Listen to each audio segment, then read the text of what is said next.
ಇವತ್ತಿನ ದಿವಸ ಇವತ್ತೇನು ನಾಮಪತ್ರ ಸಲ್ಲಿಕೆ ಇರ್ತಕ್ಕಂಥ ದಿವಸ ಇರೋದಾಗಿದೆ. ನಾಳೆ ಲಾಸ್ಟ್ ಡೇಟು.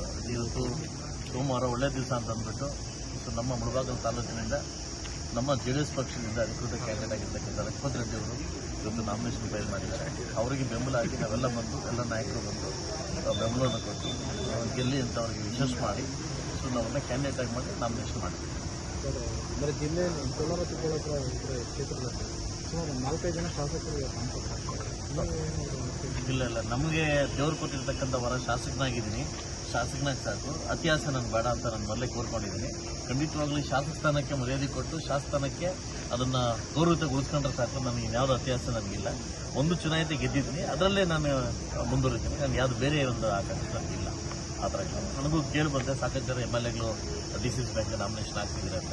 ಇವತ್ತು ಕೋಚಮಲ್ಲು ಮತ್ತು ಈ ಕೋಮಲ್ಲು ಕೋಚಮಲ್ಲು ಎರಡು ಮತ್ತು DCC ಬ್ಯಾಂಕ್ MLAಗಿಂತ ಜಾಸ್ತಿ ಆಗ್ಬಿಟ್ಟಿದೆ ಕೋಲಾರ ಜಿಲ್ಲೆಯಲ್ಲಿ. ಅದು ಇಲ್ಲಿ ಕರ್ನಾಟಕ ರಾಜ್ಯ ಎಲ್ಲೂ ಇಲ್ಲ, ಆ ಥರ ಇಲ್ಲಿ ಜಾಸ್ತಿ ಆಗ್ಬಿಟ್ಟಿದೆ. ಸೊ ಅದರಿಂದ ನೋಡ್ಬೇಕು ಅದರಿಂದ ಏನಿದೆ ಅಂತ ನಂಗೆ ಗೊತ್ತಿಲ್ಲ. ಸೊ ಅದರಿಂದ ನಮಗೆ ಶಾಸಕನಾಗಿ ಮುಳಬಾಗ ತಾಲೂಕು ತೃಪ್ತಿ ತಂದೆ. ನನ್ನ ಶಾಸಕರು, ನನ್ನ ಲೀಡರ್ಗಳು, ನನ್ನ ಬೆಂಬಲಕ್ಕೆಲ್ಲ ನನಗೆ ಇಷ್ಟಪಟ್ಟಿದ್ದಾರೆ. ಸಾಕು, ಅಲ್ಲೇ ಮುಂದುವರಿತೀನಿ. ನಂಗೆ ಯಾವುದೋ DC ಅದು ಬೇಡ. ಅಂದರೆ ಸರ್, ಈ DCC ಬ್ಯಾಂಕ್ ಅಧ್ಯಕ್ಷರು ಮತ್ತು KMF ಅಧ್ಯಕ್ಷರು ಬಹಳ ಪೈಪೋಟಿ ನಡೀತಾ ಇದೆ ಚುನಾವಣೆ. ಏನು ಸರ್ ಅದರಲ್ಲಿ ಏನು ಇರಬೇಕಲ್ಲ, ಯಾಕಂದ್ರೆ ಅದ್ರ ಆಳ ಮತ್ತೆ ಗಾಳ ಗೊತ್ತಿರ್ತಕ್ಕಂಥವ್ರು ಒಬ್ಬರೇ. ಈ ಕಡೆಯಿಂದ ಬೆರಳಿ ಗೋವಿಂದಗೌಡರು, ಆ ಕಡೆಯಿಂದ ಮೊನ್ನೆ ಗೌರವಾನ್ವಿತ ಶಾಸಕರಾಗಿತ್ತು ನಂಜೇಗೌಡರು. KMF ಅಲ್ಲಿ ನಂಜೇಗೌಡರು ಈ ಕಡೆಯಿಂದ ಹೋಗ್ತಿದ್ದಾರೆ. ನೋಡೋಣ, ಇಲ್ಲಿ ಇದ್ರ ಮಧ್ಯದಲ್ಲಿ ಹೆಸರನ್ನು ದೂರ್ತಾ ಇದ್ದಾರೆ. ನಾನು ಇದೀನಿ ಅಂತ ದೂರ್ತಾ ಇದ್ದಾರೆ, ಗೆಲ್ತೀನಿ ದೂರ್ತಿದ್ದಾರೆ. ಅದು ಗೆದ್ದ ವ್ಯಕ್ತಿಗಳಿಗೆ ಏನಾಗುತ್ತೆ ಅಂತ ನೋಡೋಣ. ಇಬ್ಬರೂ ಯಾರೇ DCC ಬ್ಯಾಂಕ್ ಈಗಾಗಲೇ ನೆಲಕಚ್ಚಿದೆ, ಕೋಲಾರ ಜಿಲ್ಲೆ ನೆಲಕಚ್ಚಿದೆ. ಇವಾಗಲೇ ಹಾಳಾಗಿದೆ. ಹೆಣ್ಮಕ್ಳು ಗೊತ್ತಿದ್ದೀವಿ, ನಿಮಗೆಲ್ಲ ಗೊತ್ತಿದ್ದು ಸುಮಾರು ಸರಿ ಮಾತಾಡಿದ್ವಿ.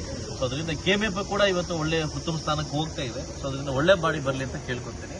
ಕೋಲಾರ ಜಿಲ್ಲೆಯಲ್ಲಿ ಈಗಾಗಲೇ ಏನು ಹೆಸರು ಮಾಡಿರ್ತಕ್ಕಂಥ ಕೋಚಮಲ್ ಇದೆ, ಇನ್ನು ದೊಡ್ಡ ಮಟ್ಟಕ್ಕೆ ಬೆಳೆದಿದೆ ಅಂತ ನಾನು ಕೇಳ್ಕೊಡ್ತೀನಿ. ಸಚಿವ ಸ್ಥಾನ